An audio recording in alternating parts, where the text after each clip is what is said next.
As long as I can remember, I have been afraid to take up space, almost as if my existence was a burden to everyone who had to perceive me.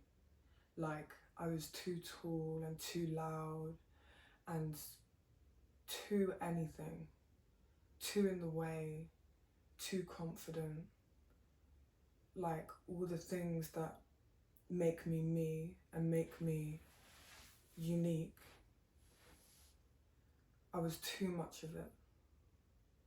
And I've always, for as long as I can remember really, for the most part, I've always shrunk myself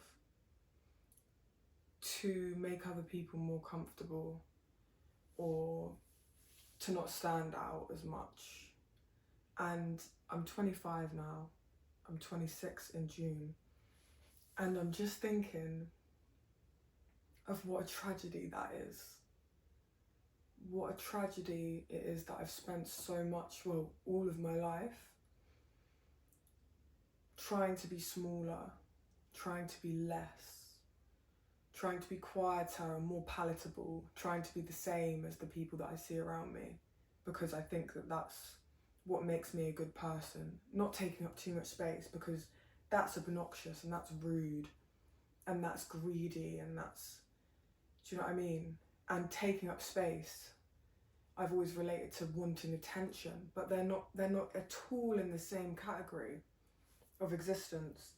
Taking up space is just acknowledging your worthiness to live this life while you're here. But to me, it's always felt like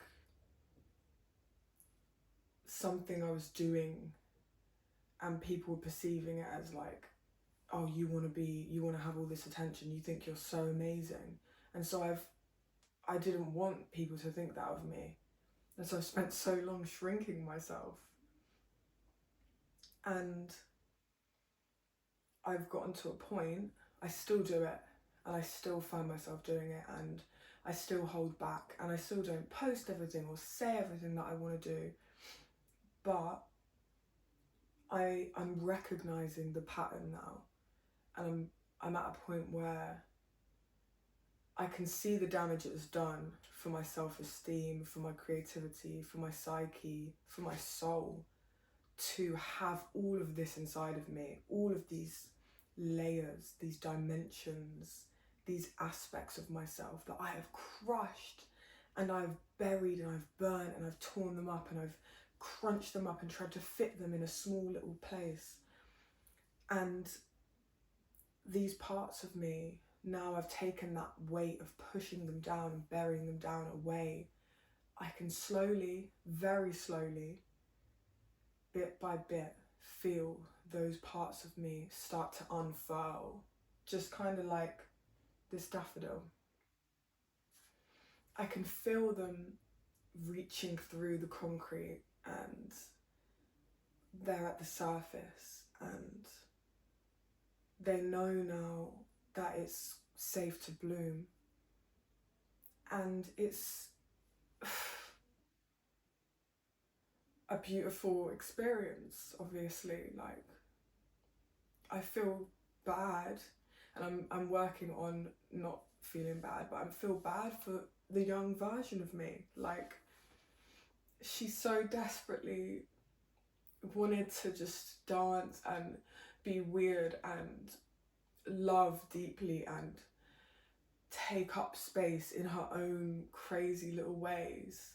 And I told her that she had to be small and she had to be quiet, and her dreams were too big because everyone else thought her dreams were too big. And things happen as they happen, and so I don't want to say I regret. I think there are elements of regret, and I will again work through tackling those and alleviating those parts of me that regrets the torture I've put myself through because she wanted to just exist as herself and not a sheep and not like a carbon copy of her peers. Like, I beat her down I did so many things, even as far as cramming my feet into shoes that were too small because I wanted to be like everyone else. I'm 6 foot basically. I am not like everyone else around me. I'm not like a lot of the women I grew up with in terms of aesthetically, you know? In terms of aesthetics, I'm very different from who I saw around me, and that made me feel wrong. So not only was I weird, and in my head I had all these crazy cool, now I know cool ideas, but weird ideas and weird thoughts. It's like I even with my body, I would hunch over a little bit. I would wear shoes too small. I'm very slim, like very, very slim. I'm a bit underweight actually, which I'm working on. But as you can tell, I like to wear baggy clothes because I don't know, it's a comfort thing. Like, it is also just because it feels comfortable. It's not all aesthetic based. But I think I got into the habit of doing it because I wanted to. There were all these like short, curvy girls who were normal height, you know, regular, average height, should we say. And then I was just me, and I was tall and really thin and looked different, and my skin was different, and like all of these things about me were different. And I think I thought that what the boys in my school would deem attractive were if I looked like all the other girls, because they were the girls that would get that sort of attention. And so I thought, oh, you know what, I'm gonna just try and become them. So I would straighten my hair, I would bleach my hair, I wore shoes too small, which have literally like messed my feet up. So now so that my feet are a bit deformed from it. Like it went deep. It went deep. So I'm dealing with the repercussions of this self-hate, of this shrinking. Even now, even though that was years and years ago when I was in secondary school, that the real self-hate and self-shrinking kicked in a big way.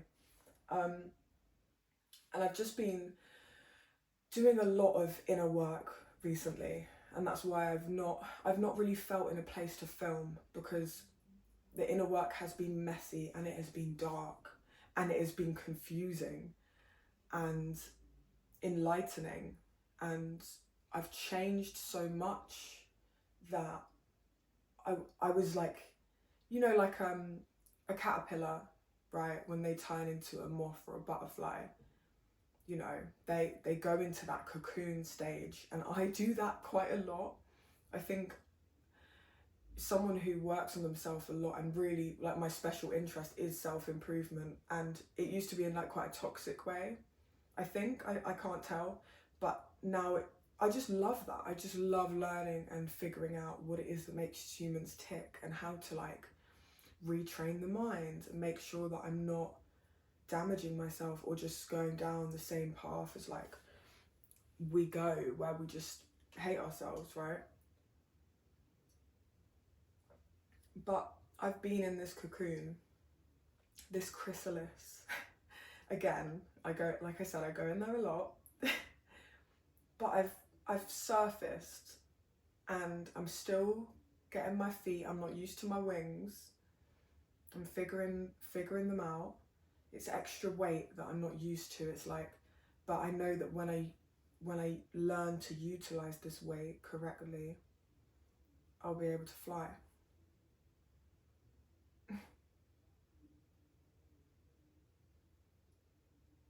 And that's a beautiful thing. So I guess the point of this video is, if it finds you, take up space, please, while you are here. While we are here to have this human experience before we move on to what's next, please make the most of it. Please. Like, if there's one thing I could ever tell you, is take up your space. Be loud. Even annoy people with how much space you take up. The only reason you'll ever annoy someone by taking up space is if they wish they were doing the same. They wish they had the nerve, the audacity to do the same. Do it. Take up your space, because that's what you've been here for. That's why you're here, right? To have this human experience and to dive into all the craziness that this has to offer. It truly is a blessing, and you're allowed, if in case you forgot, in case the world or the people around you has made you forget this or suppress this in you, you are allowed to take up space as much as you want. As much as you want. And it may not be physically, you might be 5 foot, good for you, babes. But take up your space. Stand tall. Take up your space. If you believe in something, talk on it. Because the reason you feel called to speak on what you feel called to speak on is because you are supposed to. And you will be a part of the catalyst for growth in that area. Do not undermine yourself.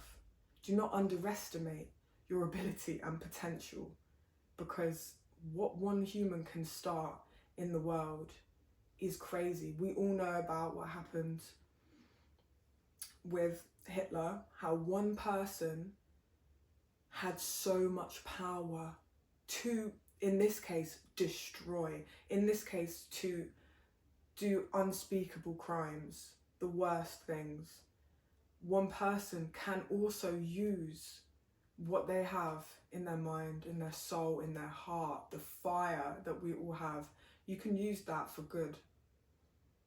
And I want you to know that. I don't want you to ever forget that again. You feel to do the things you feel to do because you're supposed to be doing them. It's not an accident, it's not a fluke.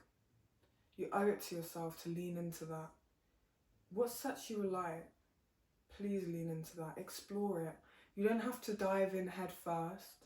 You can dip your toes in the water first and see what the temperature's like. But know that this time is so limited. So limited. And that's not in a fear-mongering way. We've got time. Don't get it twisted. We've got time. But what we do with it is everything.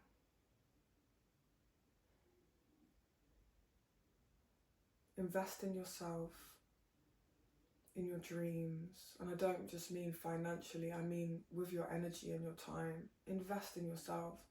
You know when you fall in love, right? And this person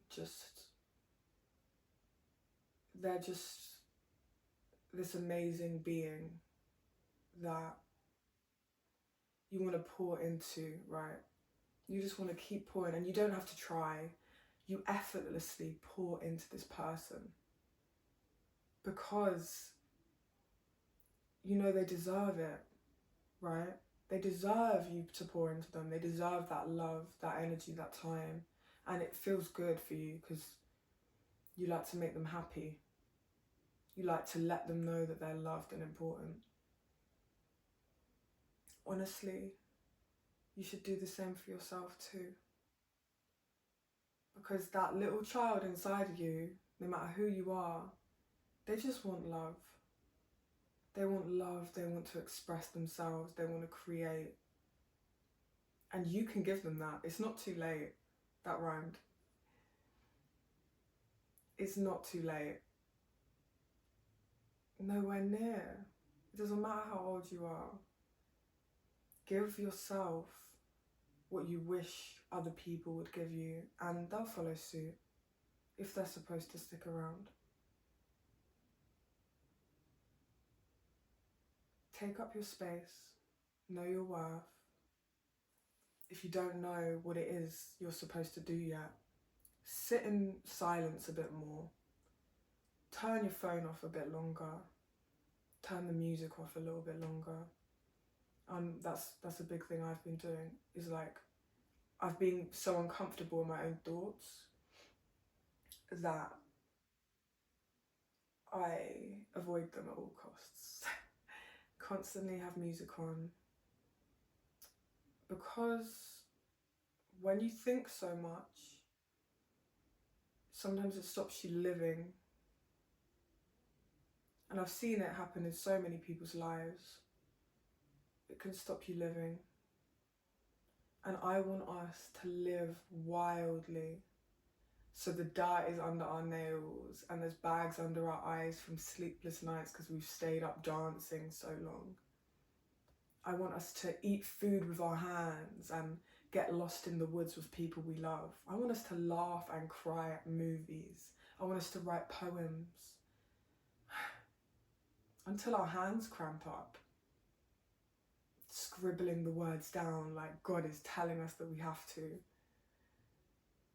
I want us to flow.